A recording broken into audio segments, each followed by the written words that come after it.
The woman taken in adultery. Part 1. The trap.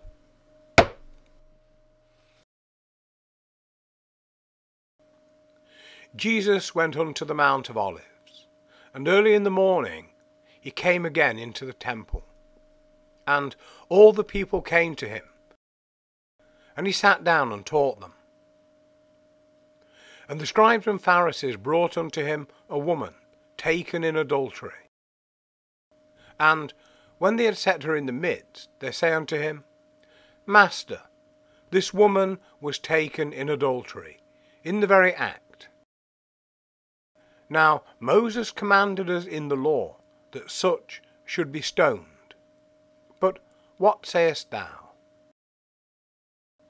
What we're looking at here is the trap. The Scribes and Pharisees are attempting to trap Jesus between the law of Moses and the law of Rome. Because under the law of Moses, the penalty for a woman's adultery is death. But under the law of Rome, adultery is not actually a crime. It's just a domestic matter. And because Israel was at that time a Roman province, it would have been illegal for the Jewish authorities to have executed anyone without the permission of the Roman governor, which in this case they would not get, as she had committed no crime, not according to Roman law. The Scribes and Pharisees have therefore come to Jesus in order to trick him into breaking Roman law, so that they might have something to accuse him of to the Romans. So they went to the temple where they knew he would be, and there convened a court to try the woman. Then they pulled their masterstroke. They demanded that Jesus sit as the judge. So they said to him in front of witnesses, This woman was taken in adultery, in the very act. Now Moses commanded us in the law that such should be stoned. Then they added, But what sayest thou? This was the trap. If he answered, Yes, execute her, in accordance with the law of Moses, then they would simply have betrayed him to the Romans, and the Romans would have arrested him for inciting people into carrying out an illegal execution. But if he answered, No, don't execute her, that is, in accordance with the law of Rome, then he would be going against the law of Moses, the very law that had ruled Israel from the time of the Exodus. The law that was given to Israel by God, and for Jesus to have gone against that law would have been unthinkable, even impossible. Because apart from anything else, he had already said, For verily I say unto you, till heaven and earth pass, one jot or tittle shall in no wise pass from the law, till all be fulfilled. So, why did the trap fail? On the face of it, it was foolproof. If he answered yes, they had him. If he answered no, they had him. And being the judge, he could not remain silent. So once again, why did the trap fail? The point at which the trap failed was after Jesus spoke. Consider, a few seconds before he spoke, they were still pressing forward with their plan to get rid of him.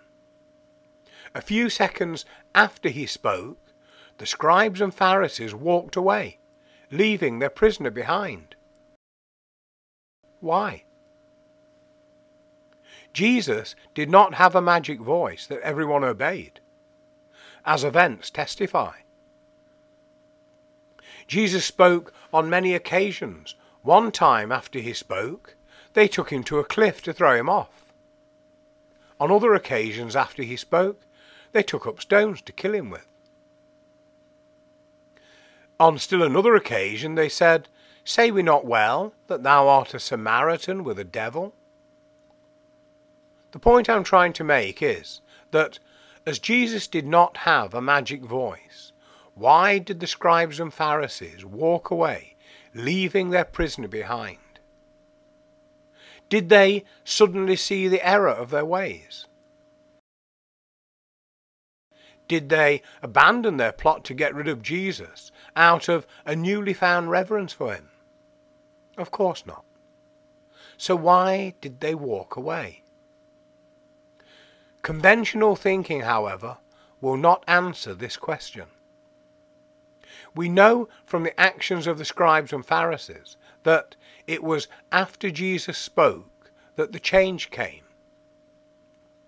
But conventional thinking can't say why. If pressed, conventional thinking will say the Scribes and Pharisees had a twinge of conscience as a result of the words that Jesus spoke. But some would say to this, hallelujah, if this is all it takes to convert the Scribes and Pharisees, let's apply the same words to the whole of Jerusalem. And why stop there? Let's go on to the whole of Israel. And then to the whole of the world. However, alas, the words of Jesus by themselves would not convert the whole world, not even if they had 2,000 years in which to do it. What I want to offer now is an answer to these questions. But the answer I offer is completely outside conventional thinking. The Scribes and Pharisees were indeed subdued by the words that Jesus spoke, but this is only part of the story and leads back to conventional thinking.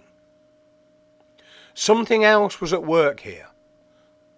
Something was exerting an unseen influence on that situation, an influence which was irresistible.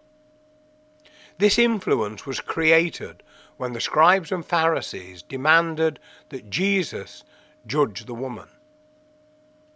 But this influence only became evident after Jesus spoke. A few seconds before he spoke, they were still pressing forward with their plan to get rid of him. A few seconds after he spoke, the Scribes and Pharisees walked away, leaving their prisoner behind. Why?